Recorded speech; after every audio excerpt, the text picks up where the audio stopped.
police arrested a man for the murder of a college student during a home invasion. We just learned the name of that student today, and we were able to talk to her heartbroken family.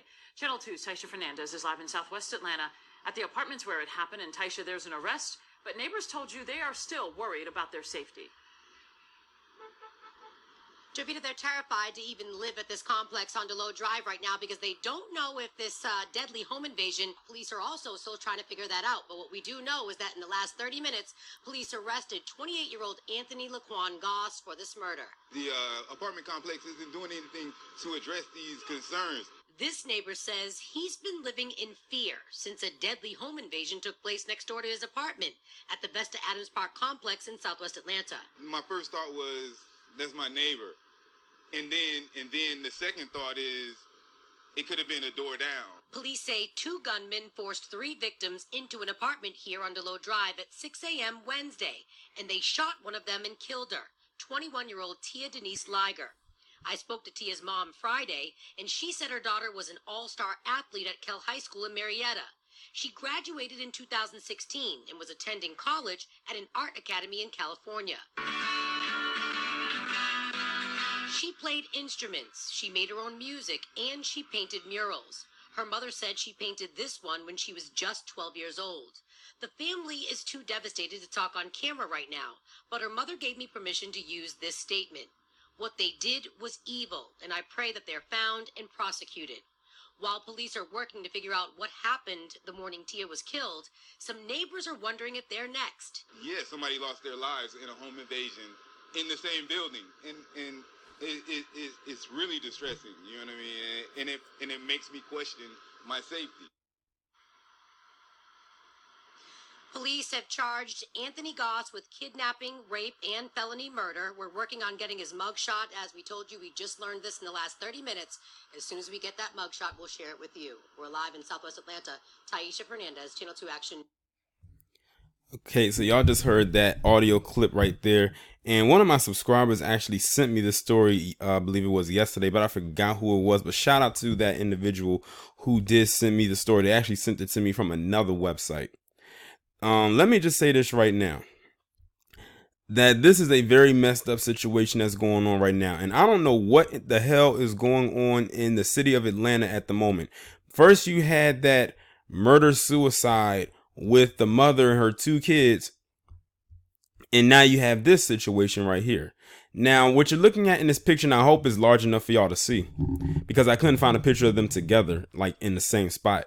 So I had to use 2 side-by-side images from 2 different sources. So in this image, you see on the left is the guy who raped, kidnapped, and killed the victim, whose name is, like they said in the clip, is Anthony Laquan Goss. On the right is the victim. Her name is Denise Liger. Now, if you can look at her image, you can clearly tell which team she was playing for. She was definitely a lesbian.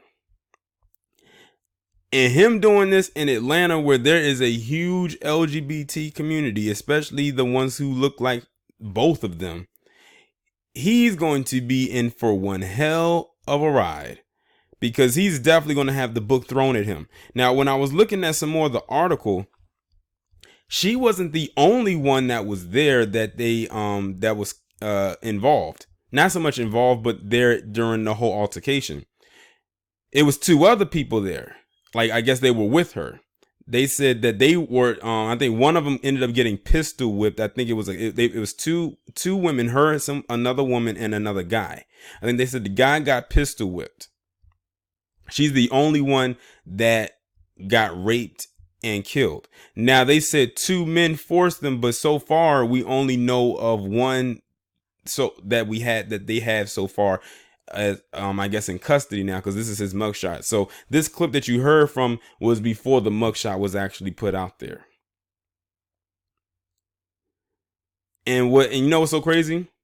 Now, I just did a video talking about how they love to bring up these inflammatory things about black men and saying that the black community, especially heterosexual black men, are so homophobic and this, that, and the third. I can only imagine what they're saying about it on Twitter right now. Remember, I'm still in Twitter jail, so I have not posted anything on Twitter since Saturday when I got, I guess you could say, locked down. So I don't know what the ramblings are about on Twitter, but I can just imagine what they're saying as of right now. I still won't stand behind them saying that the black community is the most homophobic and everything like that because this actually happened. No, this could have happened to anybody. Now, they don't know if this was random or if this was targeted. So we don't know if he knew her or not, or if he just saw her and her friends on the street somewhere and they decided to do what they did. At the end of the day, somebody still lost their life in a very brutal way. And I want the worst to actually happen to this guy, because this could have easily not have happened. Like, what the hell would make you want to kidnap somebody, rape them, and then murder them? He deserves every last bit of what's coming his way. And in considering where it happened at and what community she was a part of, yeah, it's 9 times out of 10 is going to occur that he's definitely going to go to jail for what he did. But they still said that it was 2 men that forced him in. So I'm trying to figure out where's the other guy, because they didn't talk about him. It's almost like they're saying this guy acted alone. And if that was the case, why would it say it was 2 men that forced him in? So where's the other guy? That's what I'm trying to figure out. Unless the guy that was there with them, he made them help force them in because he couldn't do it by himself. So it could be a possibility that the other guy could have been the one that got pistol whipped, but he probably held the gun to his head and said force them in because he couldn't do it by himself. That's the only other logical reason I could think of, because otherwise there's still somebody out there on the loose. But yeah, this is a very messy situation here.